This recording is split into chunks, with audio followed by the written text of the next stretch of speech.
রেডিওর প্রথম সিরিয়ালের গীতিকার ছিলেন রমেশ চন্দ্র শীল। তিনি ভান্ডার শরীফের মুরিদ ছিলেন। নাম শুনেই তো বুঝছেন লোকটা কোন গোত্রের লোক ছিল। রমেশ চন্দ্র শীল। উনি সনাতন ধর্মের মানুষ, হিন্দু ধর্মের মানুষ। উনি মাঝভান্ডার শরীফে এসে বাবা গোলাম রহমান মাঝভান্ডারীর দাড়ি কামাই দিতেন। দাড়ি কামাই দিতেন আর গুন গুন করে গান গাইতেন। গোলাম রহমান বাবা একদিন বলল, রমেশ তুই কি গান গাইতে পারিস? বলে, বাবা আমি কি গান জানি, আমার ভালো লাগে তাই আমি গুন গুন করে ওই সমধুর রূপখানি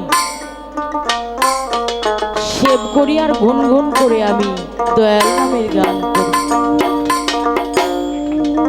সেদিন বাবা ভান্ডারী গোলাম রহমান মাঝভান্ডারী বলল, রমেশ তুই শুধু গান গাবি না, তুই গান লিখবি। আরে একজন মহান আল্লাহর বন্ধু গোলাম রহমান মাঝভান্ডারী বাবা, গুরু যদি কাউকে আশীর্বাদ করে দেয় ওইটা ভাঙা নৌকা হইলেও বাবা নদী দিয়ে বেয়ে যাওয়া যায়। আর গুরু যদি কারো প্রতি নারাজ হয়ে যায়, গুরু যদি কারো প্রতি কষ্ট পেয়ে থাকে, তার ভালো তরিটাও আস্তে আস্তে খসে যায়, ভেঙে যায়।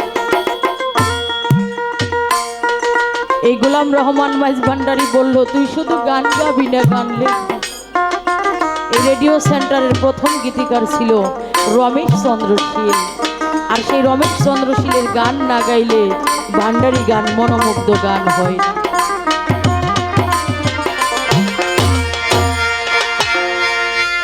এই ভুবনে দিতে নাই যার